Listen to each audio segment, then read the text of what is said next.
मंडळी, उमेदवारी अर्ज दाखल करण्याच्या शेवटच्या दिवशी तुफान नाराजी नाट्य या महाराष्ट्रानं पाहिलं।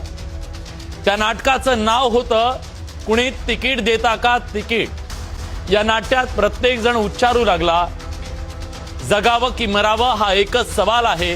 या राजकारणाच्या उकिरड्यावर खरकट्या पत्रवाळीचा तुकडा होऊन जगावं बेशरम लाचार आनंदानं, की फेकून द्यावं पक्षाच्या निष्ठेचं उपरणं मृत्यूच्या काळ्या शार डोहामध्ये, आणि करावा शेवट सगळ्या पक्षांचा एकाच प्रहारानं, आपल्याही आणि विरोधकांच्याही। साहेब, तुम्ही इतके कठोर का झालात? एका बाजूला आम्ही ज्या पक्षाला जन्म दिला ते आम्हाला विसरतात, दुसऱ्या बाजूला ज्या पक्षानं आम्हाला जन्म दिला ते तुम्ही आम्हाला विसरलात। मग विस्कटलेल्या राजकीय करिअरचे हे सापळे घेऊन हे करुणा करा।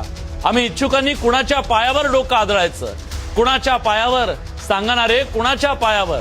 म्हणूनच म्हणतोय, एक इच्छुकाला कुणी तिकीट देता का तिकीट। एक तुफान एबी फॉर्म वाचून, उमेदवारी वाचून, साहेबांच्या माये वाचून, पक्षाच्या दये वाचून सगळ्या पक्षांच्या दारात हिंडतंय। जिथून कोणी उठवणार नाही अशी एक जागा धुंडतंय।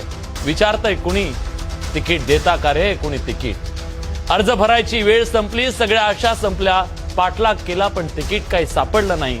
अश्रू तरळले, हंबरडा फोडला पण कुणाला दया आली नाही। कुठे साहेबांच्या सुनापुराने तिकीट नेली तर कुठे निष्ठावान वेटिंगवर राहिले। निष्ठावान अश्रू ढाळत राहिले आणि काल आलेले तिकीट घेऊन नाचत गेले।